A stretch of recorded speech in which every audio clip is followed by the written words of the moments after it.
Brain rot is everywhere. Brain rot itu di mana-mana. Sekarang yang lagi mind blowing itu konten bikinan AI yang makin kesini makin realistis gila. Kita jadi susah ngebedain mana yang beneran, ini beneran kejadian atau enggak, atau ternyata ini bikinan AI. Kita jadi gampang skeptis sekarang pas ngeliat konten. Siapa tahu kan ternyata hoax itu bikinan AI. Di satu sisi ini bagus sebenarnya, membuat kita nggak gampang menelan informasi gitu aja. Tapi di sisi lain bahaya juga. Realistisnya konten AI ini bisa dimanfaatin buat kejahatan, buat fitnah dan sebagainya, termasuk salah satunya yaitu kejahatan yang gue maksud itu bikin lu kecanduan parah lewat konten-konten recehnya, terutama yang konten-konten tipe short form gitu.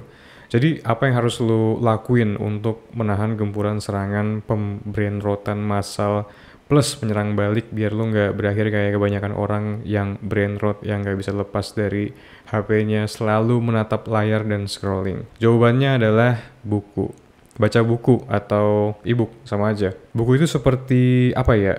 Sebongkah berlian yang berada di tengah-tengah lautan tokai. Lautan tokai ini ya tentu saja konten-konten brain rot. Berhubung hal-hal yang keren, yang berharga, yang punya value itu kan sulit buat dicapai. Baca buku pun tentu ini sulit buat dilakuin. Ini gara-gara zaman sekarang tuh faktor otak yang udah begitu adapt sama konten brain rot short form yang sensasional, yang instan. Konsumsi dapat reward langsung, swipe konsumsi dapat reward langsung, nggak ada proses berpikirnya secara mendalamnya di sini. Seperti halnya pas lagi baca buku atau konsumsi konten yang long form, yang panjang, yang serius. Ciri-ciri lengkap lu mengidap gejala brain rot itu apa aja sih? Yang pertama, attention span rendah. Lu nggak sanggup fokus pas lu mencoba baca buku satu halaman aja, padahal beberapa menit doang itu. Kepala lu rasanya berat banget, sakit kepala, pusing, kayak mau meledak rasanya. Lu nggak tahan buat ambil HP dan scrolling medsos biar bisa kembali merasa tenang dan akhirnya enak lagi kepala gue. Atau pas coba nonton video panjang yang edukasi, yang long form, baru beberapa menit aja lu udah bosen. Ini sama aja dong kayak kalau istilahnya tuh ADHD, Attention Deficit Hyperactivity Disorder.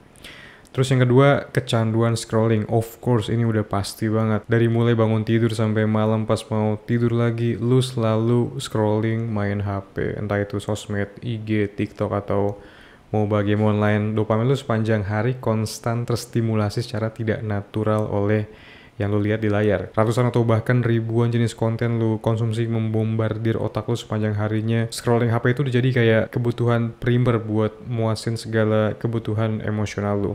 Yang ketiga, nggak ada motivasi, mageran, karena dopamin lo yang secara konstan di reward sama konten-konten receh short form yang lo konsumsi, jadinya ini bikin lo males buat kerjain hal-hal yang lebih produktif. Sesimpel kayak bersihin rumah, masak, olahraga, ngeplan hari, ngerjain tugas, itu jadi berat banget rasanya karena harus effort dulu kan, dibandingkan sama scrolling konten short form yang gampang, yang easy dan instan, tinggal swipe jempol sambil rebahan, lu auto dapet reward. Yang keempat, pemikiran lu hanya berkutat di hal-hal yang dangkal atau shallow thinking ini istilahnya.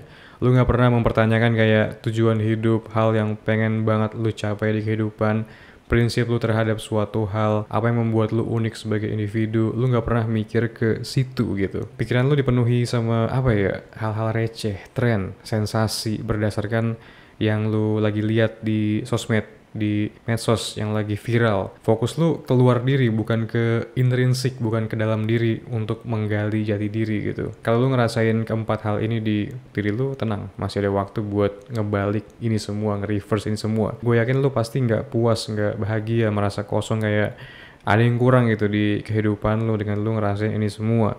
Brain rot itu mengancam diri lu yang sekarang plus masa depan lu juga terancam. So, amazingnya dengan lu mulai nerapin habit baca buku, keempat hal ini dijamin bakal teratasi dengan sendirinya. Sosmed, konten short form yang bikin candu, ataupun konten AI, brain rot, ini tuh kayak junk food bagi otak. Sementara baca buku kayak real food buat otak. Yang satu bikin sakit, yang satunya bikin sehat. Tubuh aja perlu kan rutin olahraga supaya badan bisa stay fit dan stay sehat kan. Otak pun perlu olahraga juga, yaitu dengan baca buku biar stay fit dan sehat juga, terutama di area yang bagian depan prefrontal cortex. Jadi benefit lengkapnya apa aja bagi otak, bagi pembentukan karakter lu sebagai seorang cowok, sebagai individu? Yang pertama, melatih fokus, memperkuat area prefrontal cortex yang tadi gue bilang, area yang berhubungan sama critical thinking, problem solving, decision making, nambah wawasan juga pastinya. Melatih lu buat berpikir kritis biar tidak sumbu pendek yang gampang terprovokasi sama emosi. Pokoknya kebalikan dari segala dampak buruk yang lu peroleh dari kebiasaan scrolling. Makanya gue bilang baca buku ini fix banget obat penawar racun atau antidot bagi pembrainrotan massal yang lagi masih banget sekarang. Gue akan menyelamatkan lu dari pandemi sangat mengerikan ini. Cara biar bisa menikmati baca buku itu gimana? Pertama, cari topik yang lu suka banget, baru baca. Misalnya lu suka tema tentang futuristik atau cyberpunk, lu bisa baca novel yang temanya tentang ini, kayak yang terkenal itu 1984 by George Orwell atau Brave New World. Atau kalau lu sukanya yang temanya medieval, Middle Age, bisa baca Lord of the Rings. Tema buku itu harus ngikutin sama interest lu biar pas lu bacanya itu nggak effort, bukan karena terpaksa oh gue harus baca buku, tapi karena lu emang interest sama topiknya, jadi ngalir aja gitu rasanya pas baca. Kalau lu lagi obses sama gimana kecanduan PMO menghancurkan hidup lu bisa baca ebook gue pastinya, karena gue ngejelasin secara sangat lengkap di sana. Yang kedua, alokasiin waktu. Lu sehari itu punya sekitar 16 jam kalau dikurangin sama tidur 8 jam. Masa sih nggak bisa alokasiin waktu 30 menit aja setiap harinya buat baca buku? Atau kalau lebih better lagi sejam gitu minimal. Terus pas lagi baca, singkirkan HP kalau bacanya di buku fisik. Kalau di gadget atau di HP, laptop atau e-book reader, Kindle, itu matiin internetnya biar lu nggak kedistraksi. Terakhir ya, konsisten. Pasti nanti dalam sebulan kerasa kok di otak lu perubahan positifnya itu gimana. Lu jadi bisa ngebandingin betapa enak otak dalam keadaan tenang, fokus, kalem, dopamin stabil, dibandingkan otak dalam keadaan brain rot yang terbombardir sama informasi sampah, garbage, nggak guna dari konten short form atau konten AI yang lebih parahnya lagi. Thank you so much for watching guys. Jangan lupa like, share, comment, subscribe seperti biasa buat lu yang belum subscribe channel ini. Kalau lu pengen deep dive lebih lanjut lagi apa yang gue bahas di konten kali ini, lu bisa cek ebook gue.